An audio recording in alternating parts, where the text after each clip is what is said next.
чую.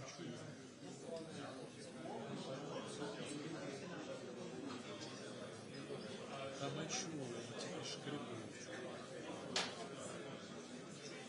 Чуємо. Та чуємо ж ми.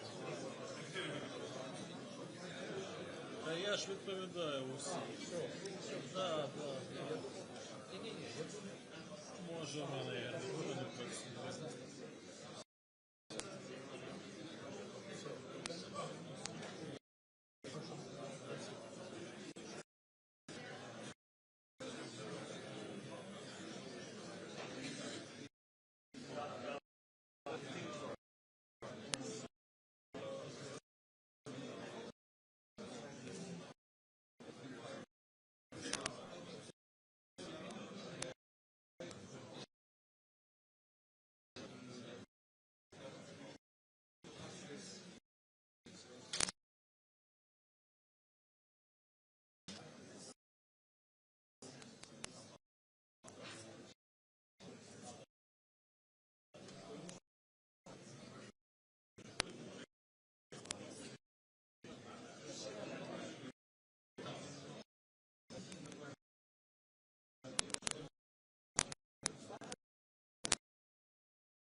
So, ladies and gentlemen, dear members of the press, we welcome you at this press conference following the Support Ukraine Summit in Kiev that gathered 42 leaders. And please welcome President of Ukraine, Volodymyr Zeleensky, President of Finland, Alexander Stubb, President of Latvia, Edgars Rinkēvičs, President of Lithuania, Gitanas Nausėda, President of the European Council, Antonio Costa, President of the European Commission, Ursula von der Leyen, Prime Minister of Canada, Justin Trudeau, Prime Minister of Denmark, Mette Frederiksen, Prime Minister of Estonia, Kristen Michal, Prime Minister of Iceland, Kristrún Frostadóttir, Prime Minister of Norway, Jonas Gahr Støre, Prime Minister of Spain, Pedro Sánchez, Prime Minister of Sweden, Ulf Kristersson. So we will begin without opening remarks. I think that's the greatest show of unity and freedom in this city, that we have certain leaders speaking to the press together. And let's start without further delay by going to, we have Euronews with us, right? Okay, I see it, in the middle. So please everyone stand up when you ask your questions, get the microphone and go on. Hello, can you... On? Can you hear me? Yes. Hello, everybody. My question is addressed to President of the European Commission, Ursula von der Leyen. You have spent the last 3 years building an unprecedented sanctions regime against Russia, really, and you have promised time and time again to make Russia pay for its aggression. But now the United States is asking Europe to leave sanctions as part of a potential peace agreement. In fact, the US is saying that Europe will be invited to the table only when it comes to sanctions relief. Are you willing to do that just because the White House tells you so? And what demands are you going to impose on the Kremlin to do that? And just a quick question for President Zelensky. Do you think Russia deserves any sort of relief after the untold devastation it has brought upon your country? Thank you so much. So what the sanctions questions is concerned, what we see is that the sanctions already have a massive effect on the Russian economy. There are skyrocketing inflation, there is spiraling interest rates, so the effect is visible. Companies are leaving Russia. You see they are really grinding sanctions and biting sanctions. These sanctions are part of our approach that we want peace through strength. And it's very clear that unless Russia demonstrates by facts the true willingness to achieve a lasting and just peace agreement, we will increase punitive sanctions against Russia. So the precondition is first we have to see that there's action on the side of Russia towards a just and lasting peace agreement. Presently, there is no lasting peace agreement, so that it's much too early to speak about anything of potentially maintaining or increasing or lifting sanctions. This discussion can only be led after we've seen concrete steps on the Russian side.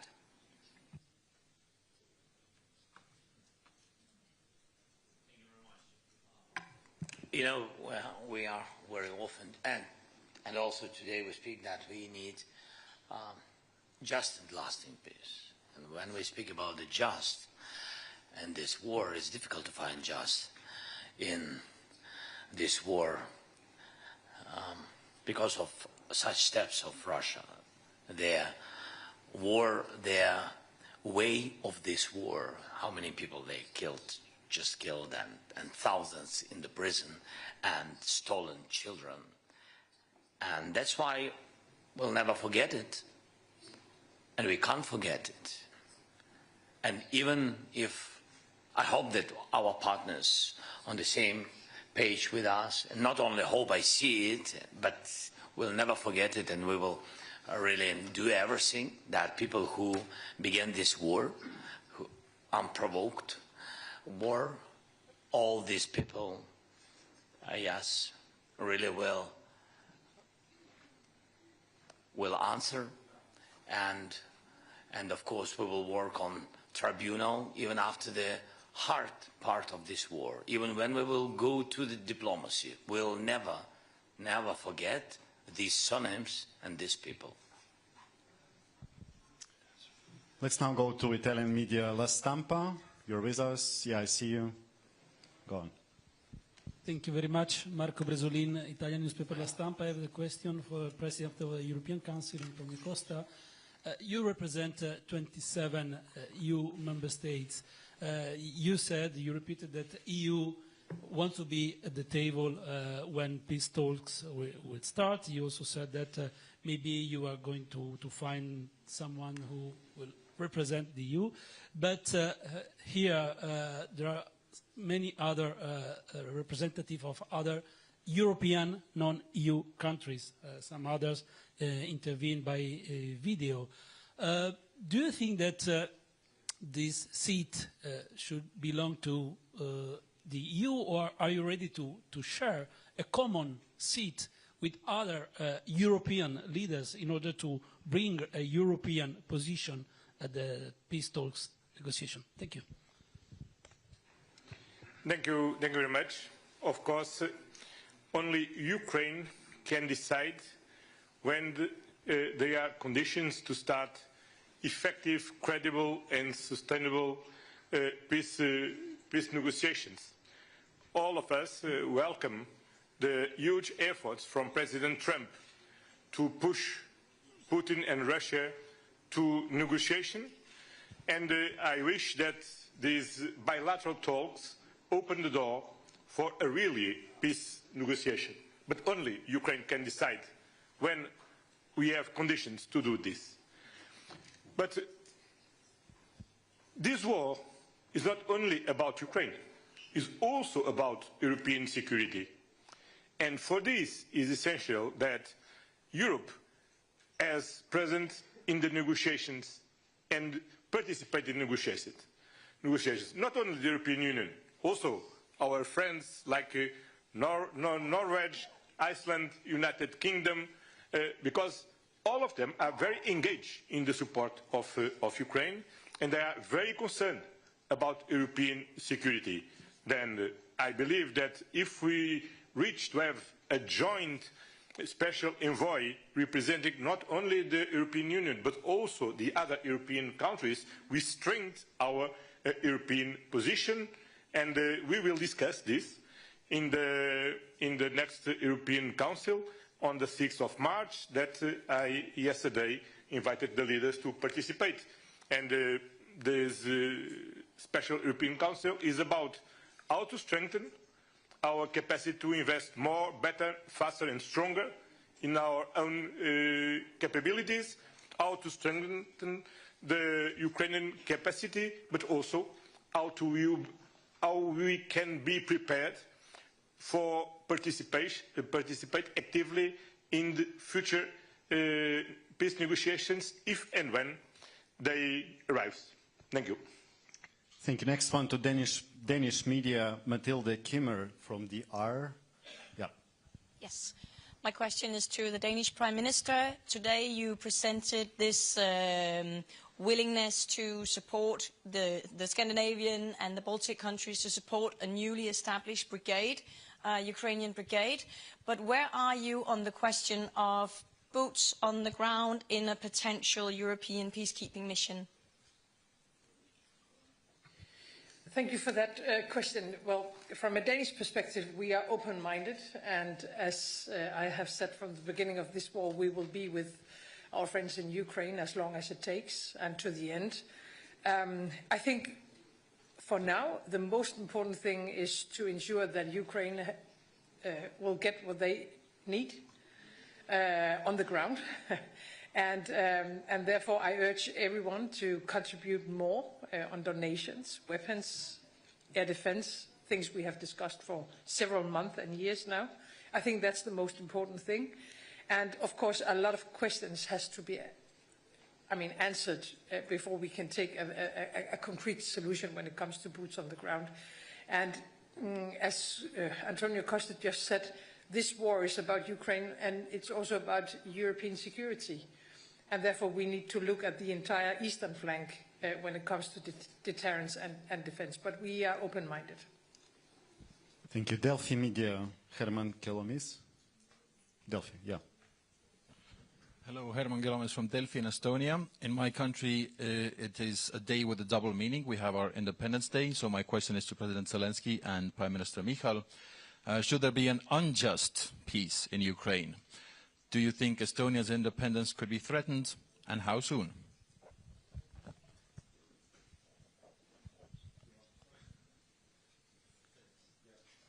Thank you. It's your birthday, you start. Yeah, it's Estonia's birthday today, 107th. The short answer probably would be that all of EU and NATO are under threat if Russia's and Putin's goals and objectives will not be changed. Longer one probably is that Estonia knows its neighbor well, as everybody does. We have invested in defense for many years, and we will. Our aim is to go to 5% of GDP. Next year it's probably near 4 already. And we know that independence is invaluable. That's why I'm here, not in Estonia celebrating Estonia's birthday, to support Ukraine, because we have the common enemy and common fight. Ukraine is fighting the fight also for Europe and Nordics and Baltics, everybody. So to answer the question, the unjust peace probably would hit everybody, also United States, because Iran, North Korea, everybody would assess that they can do whatever they want. So everybody in this probably are together. And the EU and everybody, just a thought that if you count the men who bear arms in Russia right now, if the war would end right now, there are more than it was before the war. What will they do? Will they become physical education teachers? Probably not. They will find new jobs. So this is a threat all over the world. Before the war, it was called Wagner, whatever they were called. But right now, it's somewhat different. So to conclude, European Union, NATO, everybody in civilized and democratic world are under the threat until Russia is forced to change its goals. Thank you. Again, my congratulations to you, your country, your people. We are very proud that today you are here in such a special day. Thank you so much, and my congratulations, and God bless. You'll never have a war. And what is very important, I think in risk, answering your question, yes, all the countries which been before 1990, 1991, which been under Russian influence.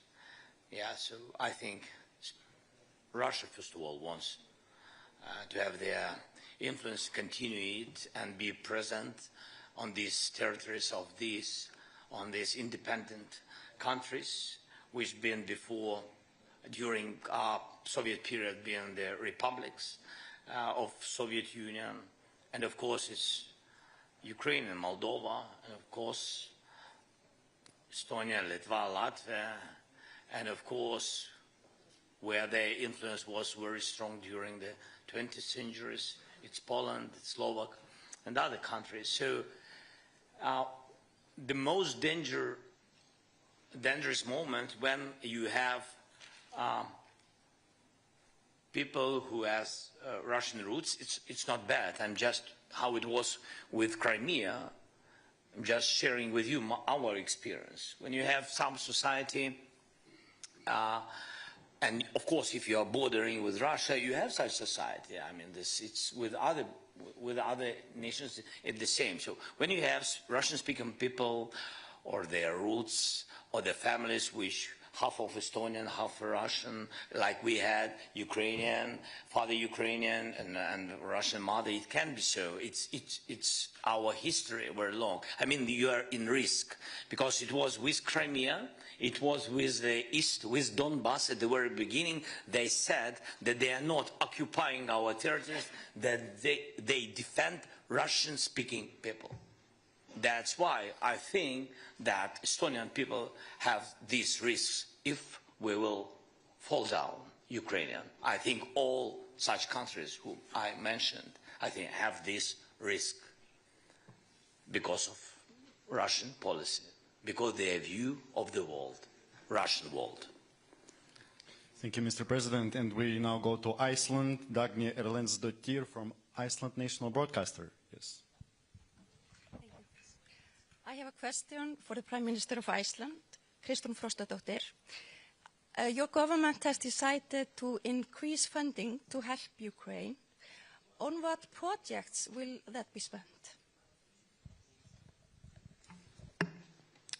Thank you. Yeah, so this is, we're obviously very much aware of our geographical situation in the world. And even though we might be a small country, we think it's very important that we show through direct action, not just with words, that we're stepping up.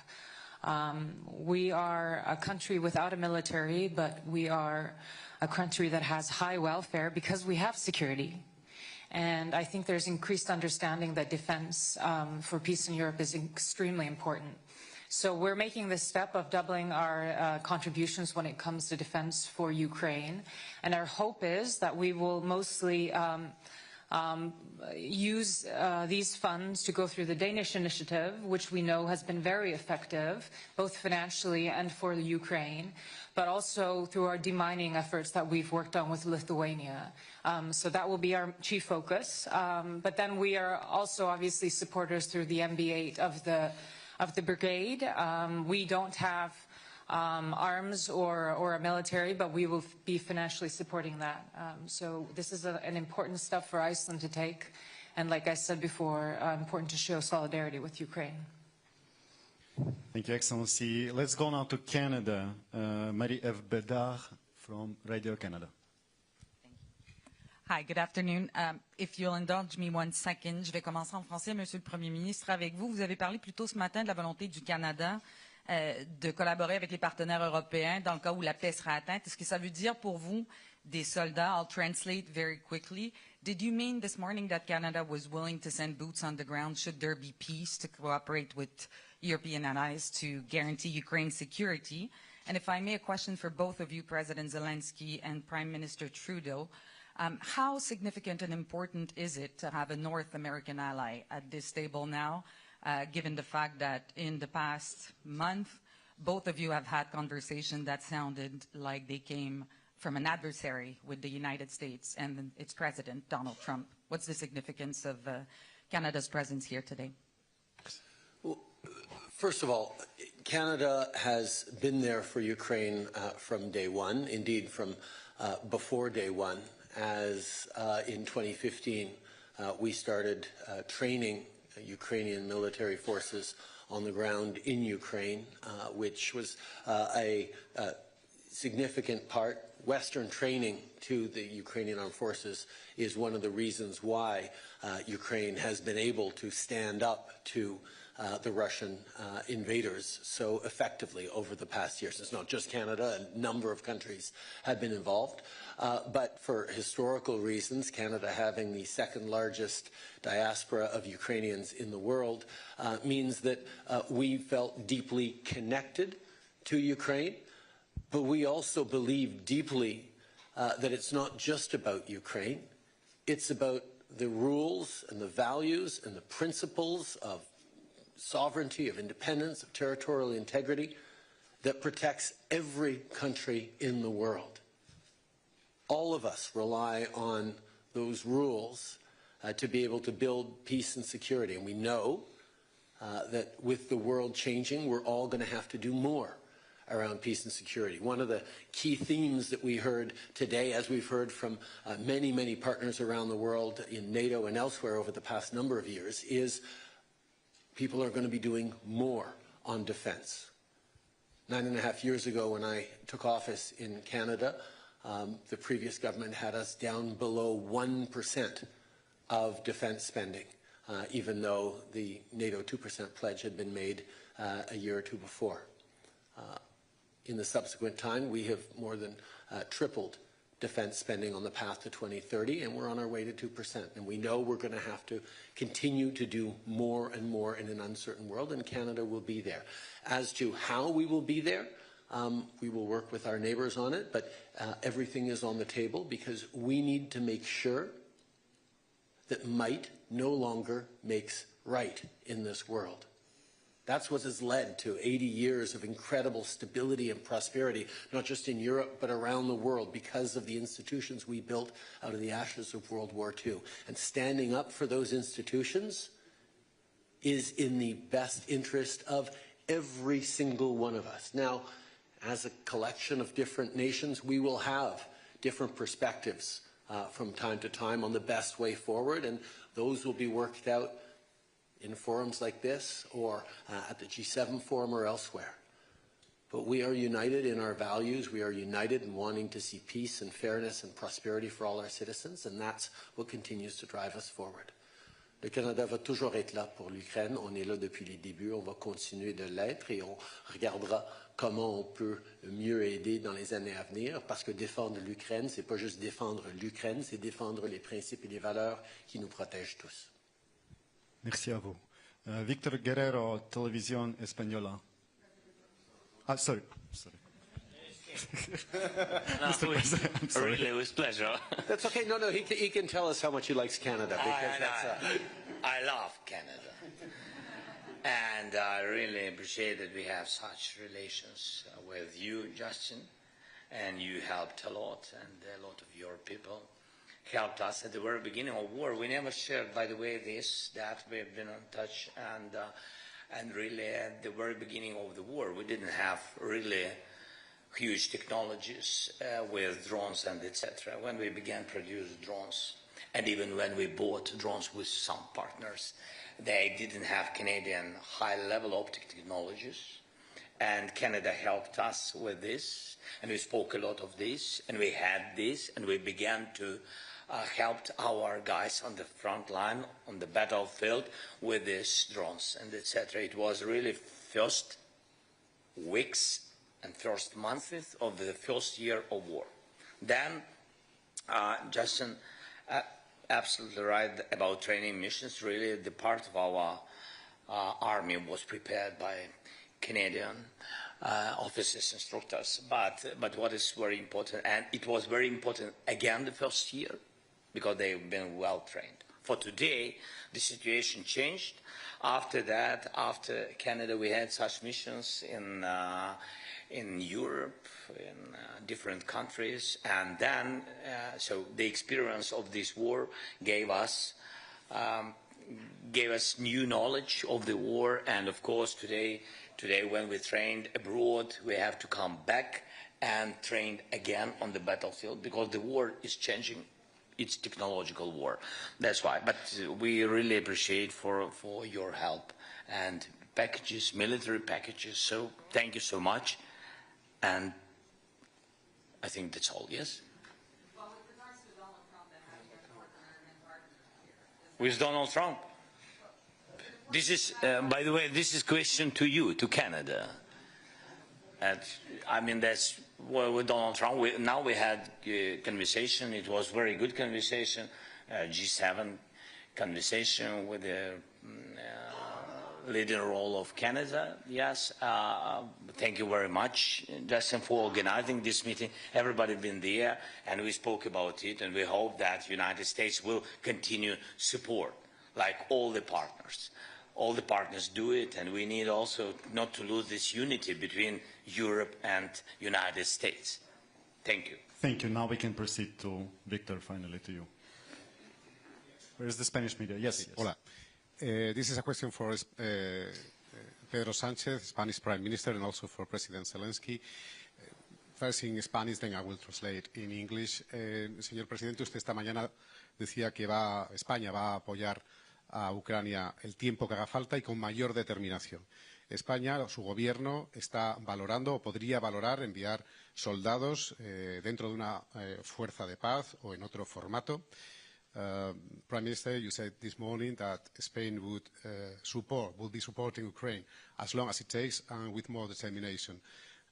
Is the Spanish government considering or could consider it to send Spanish soldiers as a peacekeeping force in Ukraine?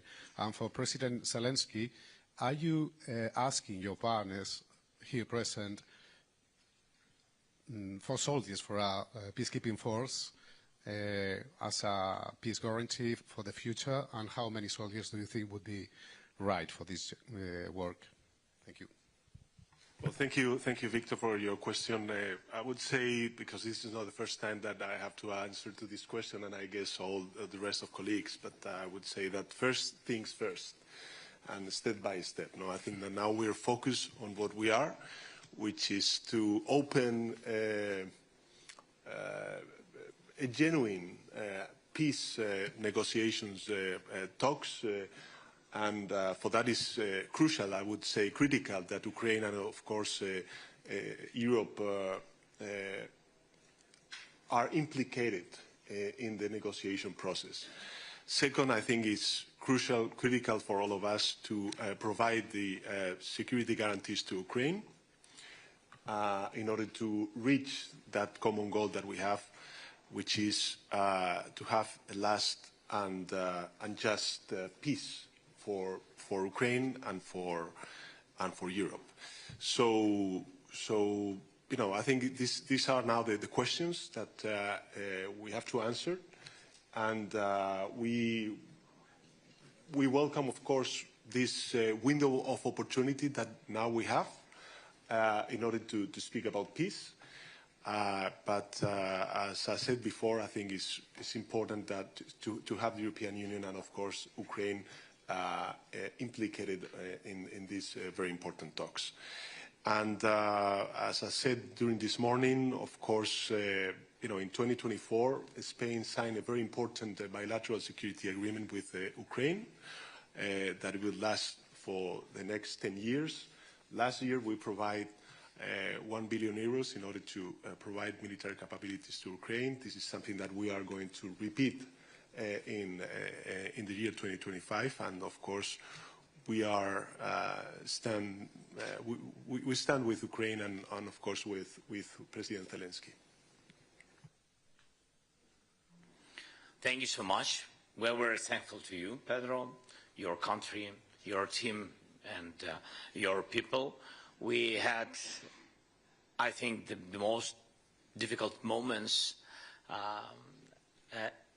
3 winters, blackouts, and etc. Now we're sitting in the middle of the winter. We have light, we have connection, we have internet, we have possibility to speak, and our people have electricity, and we see each other. That's good, very good. But this is the big work of a lot of partners. For example, I don't know if I can share when I came to Spain in a very difficult moment again in winter, and Pedro made a decision with I don't know if I can say number of hawks, I don't know. Yeah, 6. It was decision I needed very much because we knew that they will attack very specific infrastructure of energy, and we needed very much 10 very quickly. I had to find very quickly 10 systems and through the world, and immediately Pedro gave me 6 hawks, and it helped. So thank you so much. And such things, this is illustration of our unity. And again, it means that we can trust each other and we count on each other, and we are very thankful.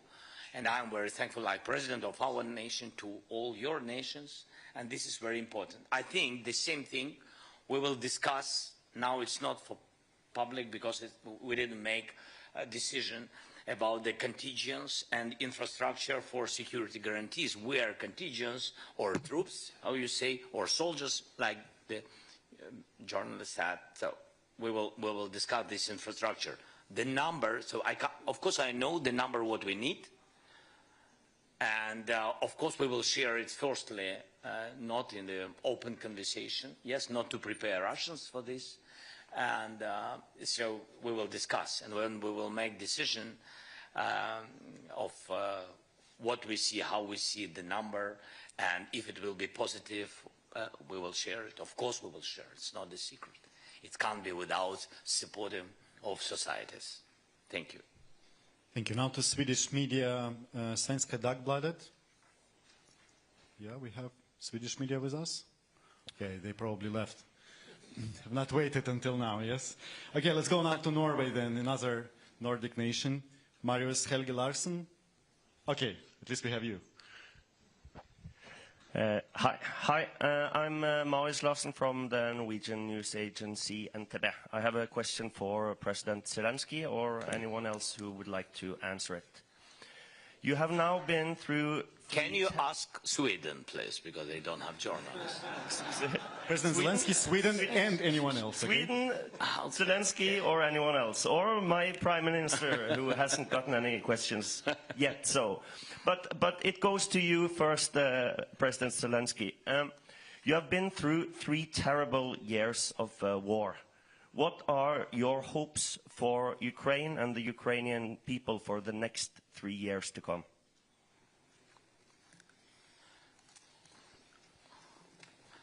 We hope that we can finish this war this year, not in 3 years. It's very, very difficult. Very difficult for all our nation to go through this war, but with all respect to our soldiers and our people. So I can't speak about 3 years. If we speak about how to prepare security because of the Russia, they can come back in 10 years.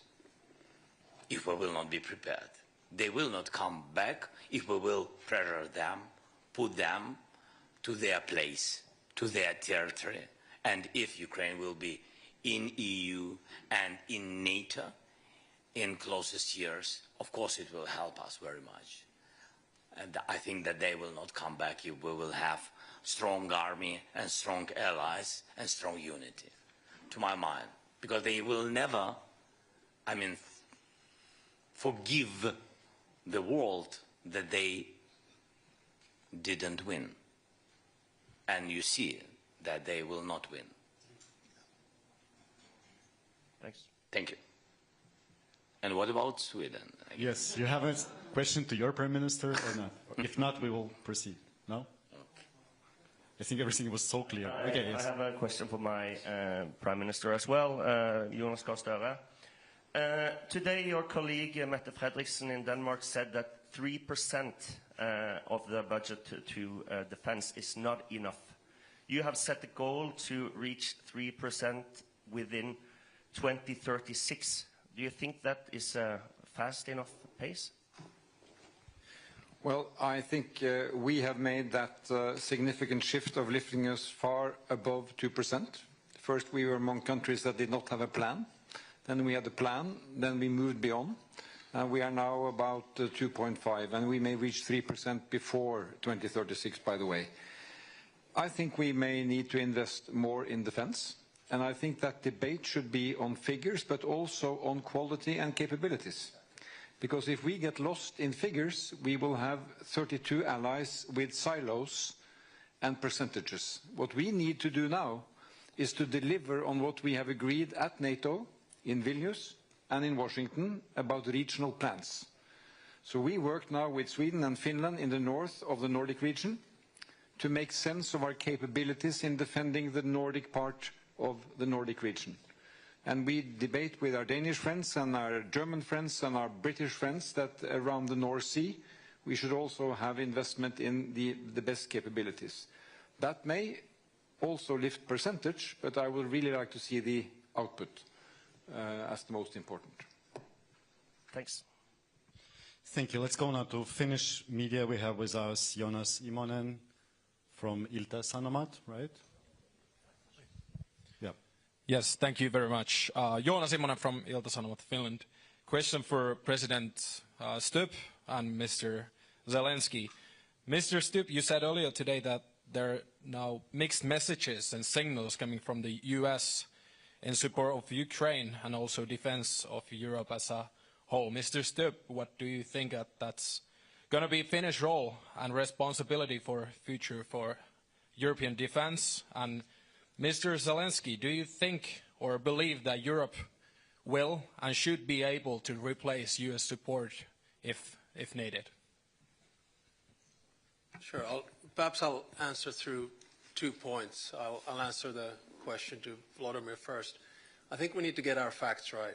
When you look at support for Ukraine throughout this war, Europe stands, as Commission President Ursula von der Leyen said earlier, at about 134 billion euros, more or less. The United States, roughly around 114 billion. I look around this table and I see NB8, so 5 Nordic countries and 3 Baltic states. We're actually at 26 billion euros, roughly speaking. So that's about a fifth of what Europe has supported. So yes, to a certain extent in the future, we're going to have to take more responsibility, but to get bogged down in who has given more, I think is the wrong tack. The second point I have to make, it's not only about the material support, it's also about having skin in the game or having some kind of a plan. I think Norwegian Prime Minister Jonas Gahr Støre put it quite well earlier when he said that we Europeans can't complain our way to the negotiating table.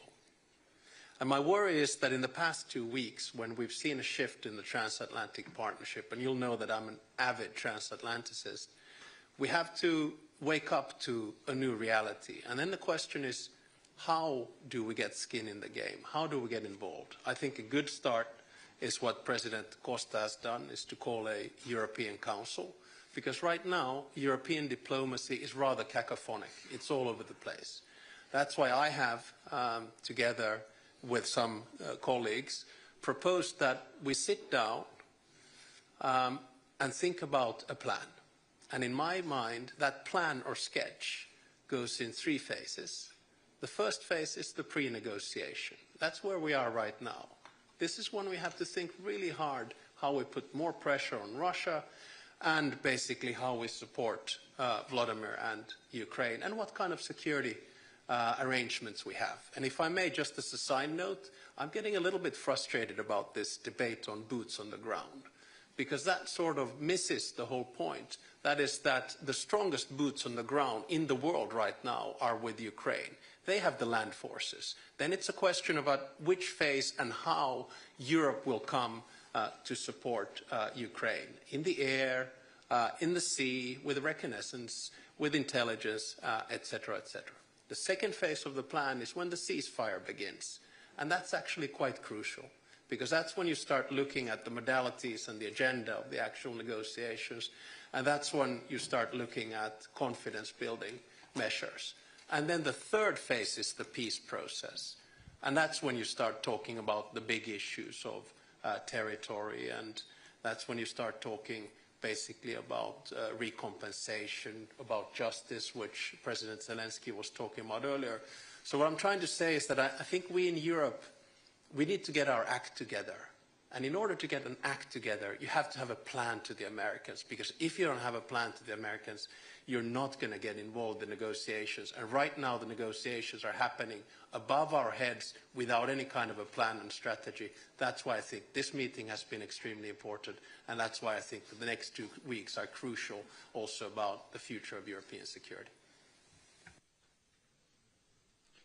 And there was another, yeah. Just some words. I think that you are sorry that I'm telling but I think that you are neighboring the same problem.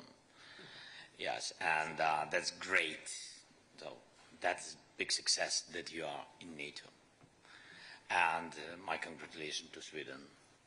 And also, that's why, so we are very thankful that we have such close partnership with Finland, with Alexander. And of course, you gave us a lot of packages during this war.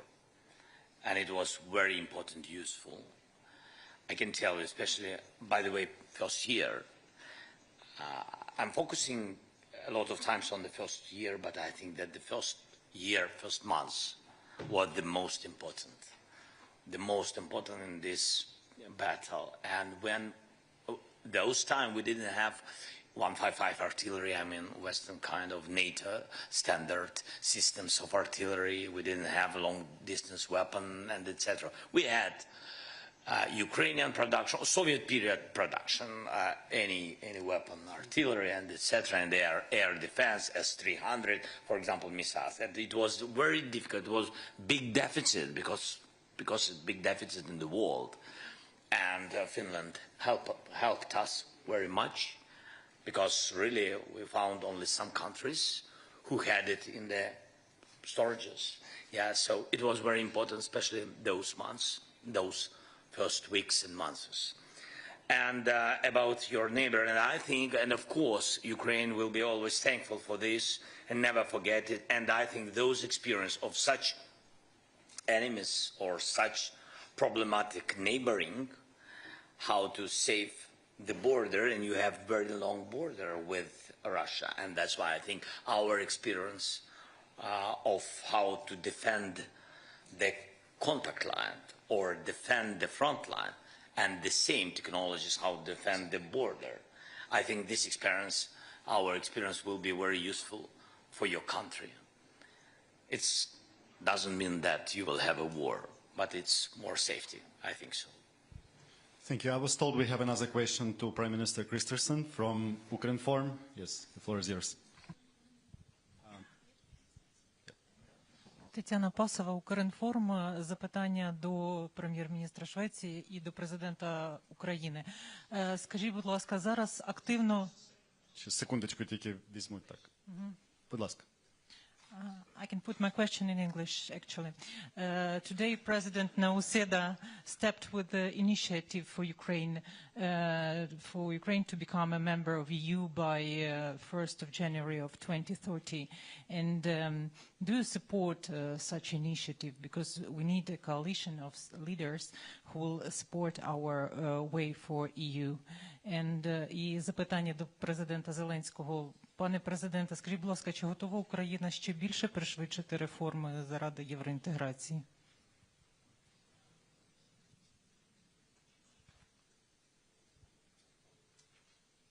Was that for me?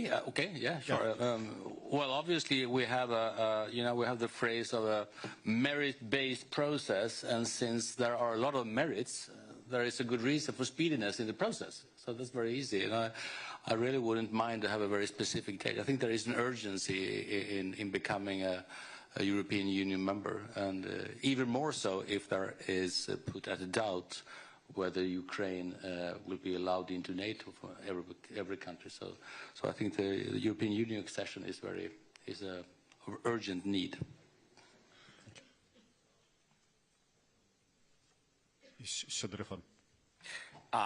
I think so that how to open clusters quickly on the way to EU and what we have to do for this. I think all the answers can give you really the President Ursula von der Leyen. She knows she and President Costa, I think they know when we will be in EU. Really? No pressure. They are decision makers. So. Yeah, but perhaps I may add, I am now witnessing many different accession processes. I must say, I'm so deeply impressed by the speed and the quality with which this country, Ukraine, is reforming and doing all the necessary steps, and these are hard steps, and this is a lot of hard work, while fighting a war of survival is really impressive.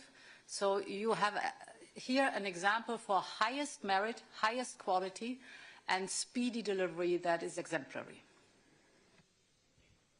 You got three. So now we go to Latvia. Latvian media, Latvian television. Gins Amoliņš. Thanks. Hello? Works well. So the Nordic and the Baltic states, my question would be to President of Latvia, President Rinkevič, and maybe a short comment on that from President Zelensky, if possible, shortly about the Nordics and Baltics announced today, the pledge to train and also to equip a brigade-sized unit. Given the uncertain situation right now in geopolitics, and a bit of a follow-up on the Finnish colleague here, do you see that Europe would need to rapidly increase its military aid to Ukraine? And is Europe capable of doing that? Thank you. Actually, those are very easy questions. Yes and yes. But I think that for the second, what we really need is to first of all, get a very clear message to the defense industry that we are going to spend more, because what defense industry needs a clear commitment. Number two, both on the national level, less at the European level, we still are experiencing all those procedures.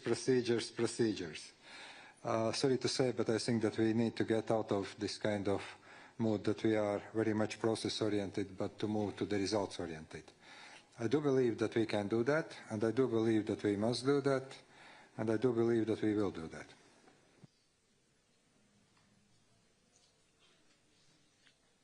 Okay, let's go now to listen. I think so that all the defense or military industries of European countries began to increase the production because of this war.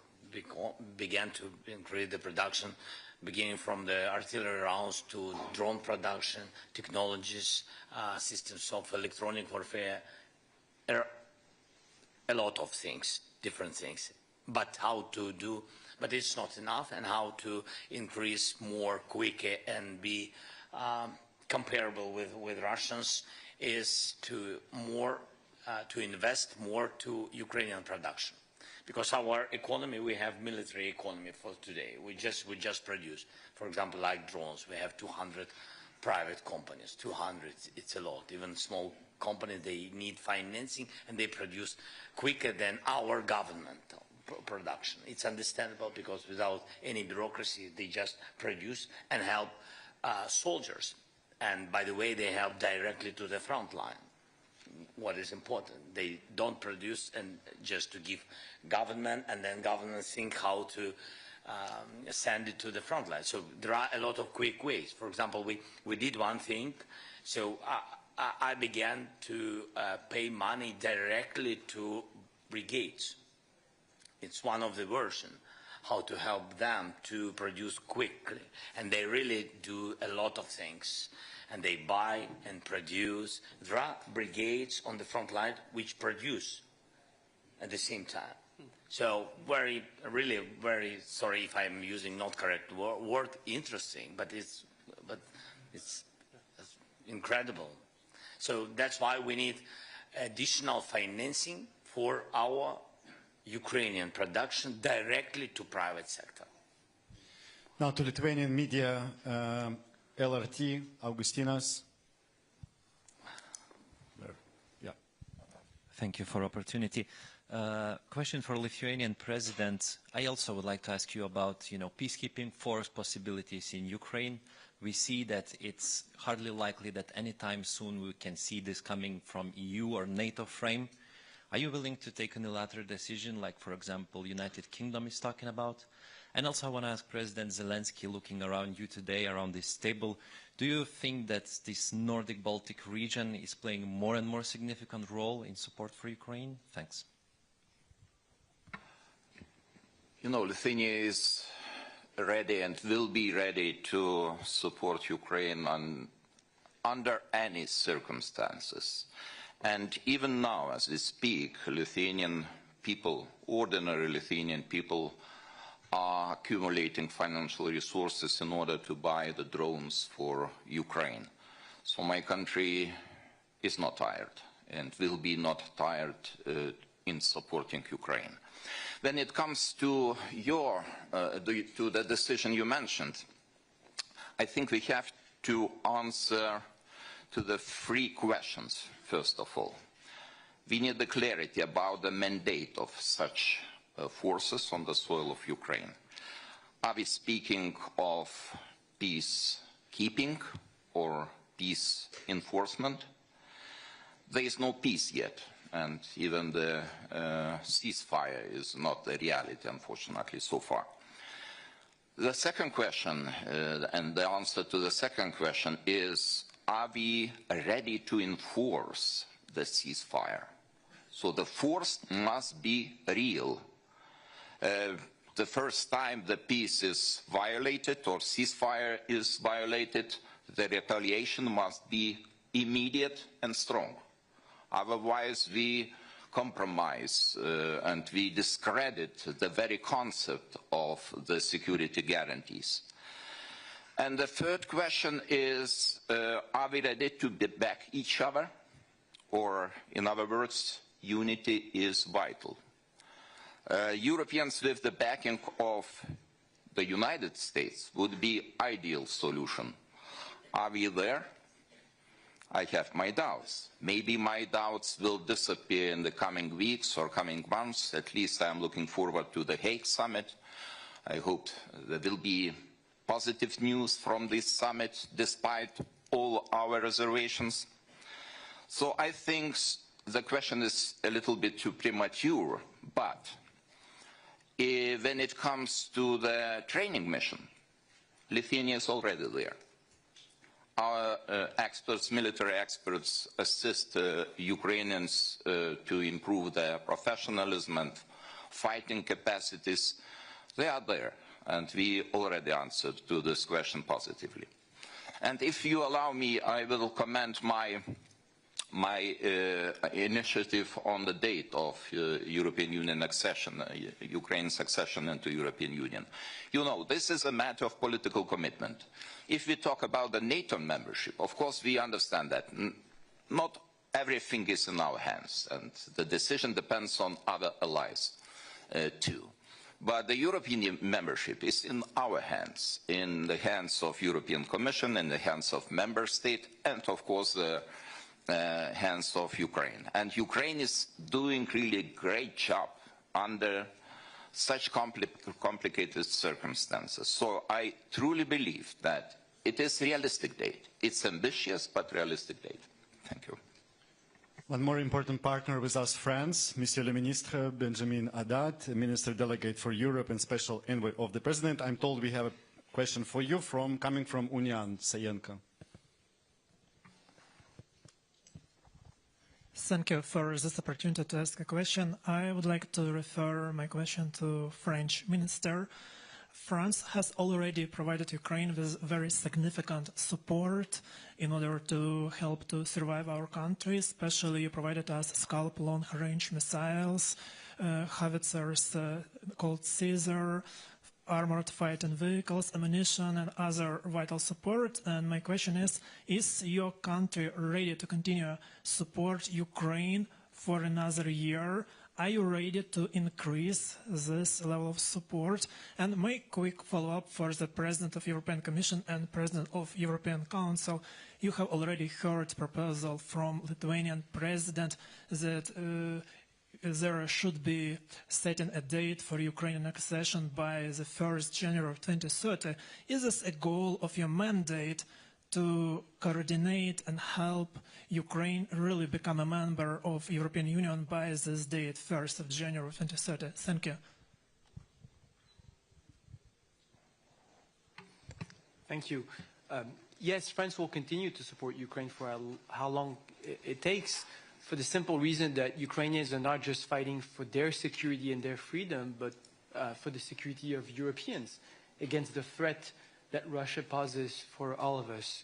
You were kind enough to mention long-range missiles, the Caesar cannons. We have the first Mirage jets now flying in the skies of Ukraine, as well as the Anne of Kiev brigade that's been deployed on the ground, and we will continue to do so. President Macron, as you know, is today in Washington, D.C.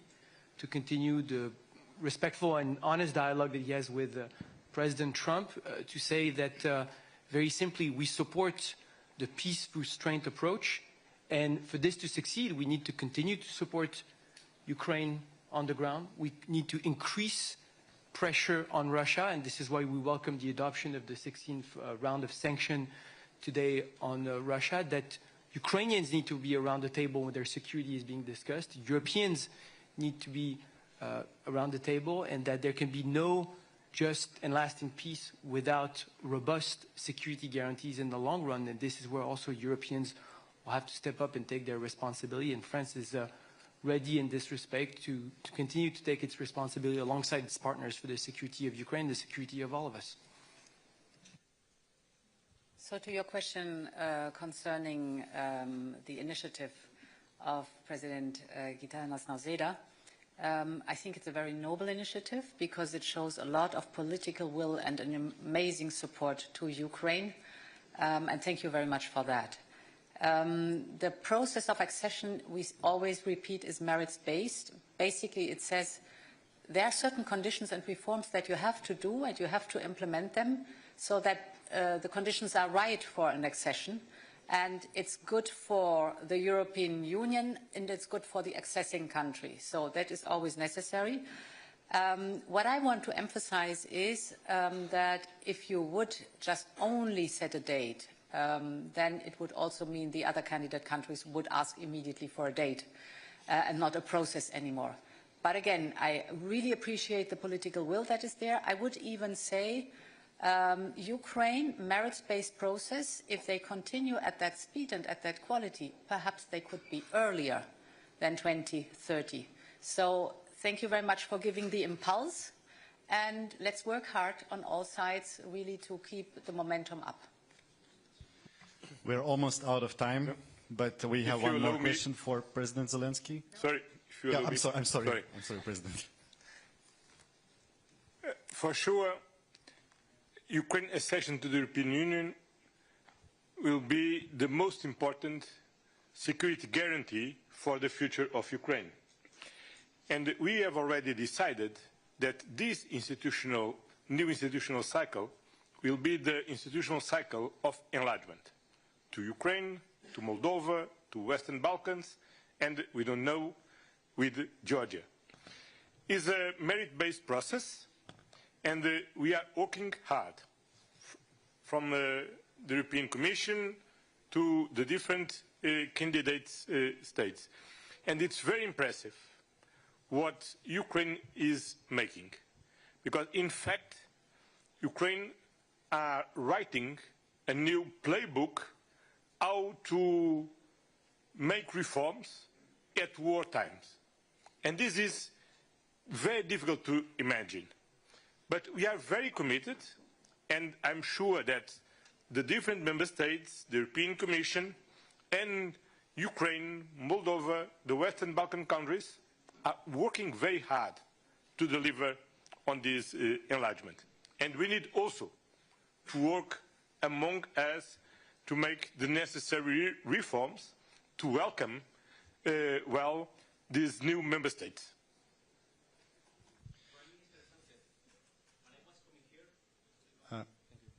El Confidencial, Fermín Torrano. While I was coming here, I met just in the street a Ukrainian friend who told me to say thank you for the €1 billion you announced today. And when I said goodbye to him, a question came to my mind, like, how will you explain to these Ukrainian citizens and other Ukrainian citizens, and also to the Spanish taxpayers, that Spain still this year, last year, 2022, is paying more, 2 times, is paying €2 billion to Russia buying liquefied gas, and today we are only announced $1 billion to Ukraine. And so I would like to ask you, what will you tell to him, to Spanish taxpayers, because this money is still helping to fund the war? And to President Zelensky, I would like to ask that you said trust with partners is very important. So I would like to know, how do you feel with partners that still pays money, a lot of money, more money than they give to you, to the enemy, or partially at least? Thank you very much. Thank you.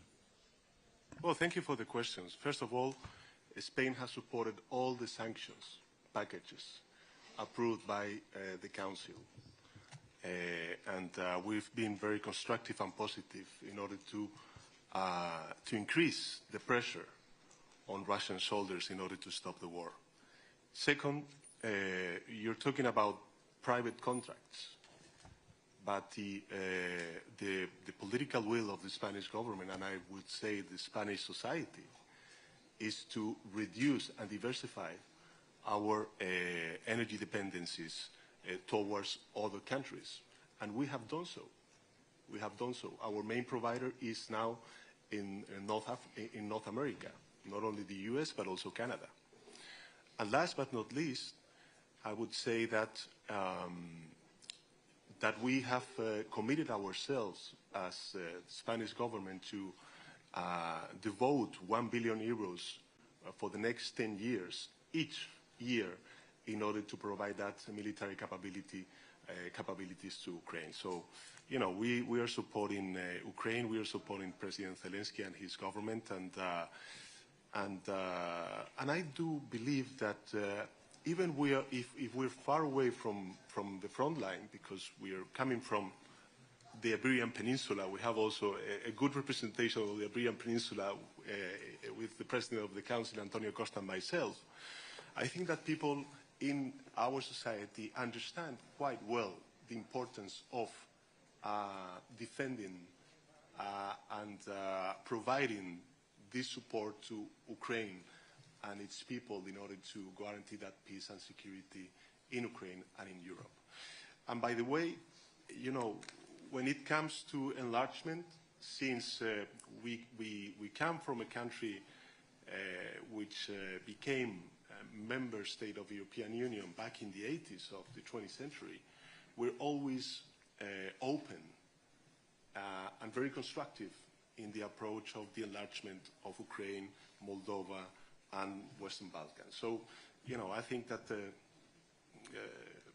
and this is not because it's the political will of the government, it's the political will of the Spanish society, which really feel that solidarity before, when we were, you know, with some problems, and nowadays, when other countries, such as Ukraine, need that solidarity. And I'm also very happy that we agreed with President Zelensky to open a Ukrainian hub in Spain, since we are the fourth largest country in the European Union receiving Ukrainian refugees in our country, to provide that services not only from the Spanish government but also from the Ukrainian government. Okay, and one last one to wrap up from the Ukrainian media to Ukrainian president. 1+1, прошу, слово вам. Пане президенте, ви не раз говорили про те, що Росія насправді абсолютно не прагне миру, і, власне, в підтвердження цих слів сьогодні маємо картину, коли тут об'єднаний світ збирається для того, щоб поговорити про мир, поговорити про домовленості, вирішити нагальну проблему. Росіяни в обличчі Лаврова говорять про те, що ми не проти, щоб Європа була на перемовинах, проте ми все одно не припинимо вогонь, якщо не задовольнять все, що хочемо ми. Тобто позиція у них конкретна. Ви сьогодні згадали і сказали про те, що хочете, аби до кінця року ми мали мир. В зв'язку з такою позицією росіян, взагалі, наскільки вірогідна перспектива такого швидкого миру, хоча б до кінця року, ми не говоримо про тижні. І дуже часто минулого тижня звучала фраза про те, що треба йти на поступки. Для України яка межа між поступками і яка межа між примусом до миру, який може бути зрадою, як сьогодні зауважив ваш чеський колега? Дякую. Дякую за запитання. Ну, це ж не перший ультиматум Російської Федерації. Я, якщо чесно, навіть не чув, або, ну, ті самі слова ми чуємо там кожного тижня. Нічого нового немає. Всьому треба робити своє, треба посилювати себе, посилювати розуміння, що ми можемо зробити в Європі, збільшувати виробництво, посилювати нашу армію, домовлятися з партнерами, безумовно, це без Росії, домовлятися з партнерами про гарантії безпеки для України, тобто будемо готовими до всього.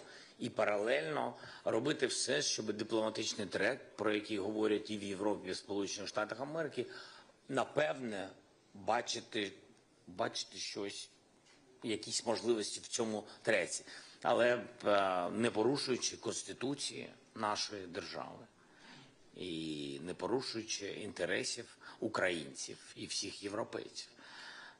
І тому тут про це можна дуже багато і довго говорити. Давайте, незважаючи на те, які ультиматуми звучатимуть з російської території, давайте робити своє. Мені здається, поки у нас є такі сильні партнери, ми не наодинці проти них, я думаю, у нас все вийде. Дякую. Дякую, пане президенте. And thank you, distinguished leaders. Thank you, press. At this we conclude. Thank you so much. Thank you.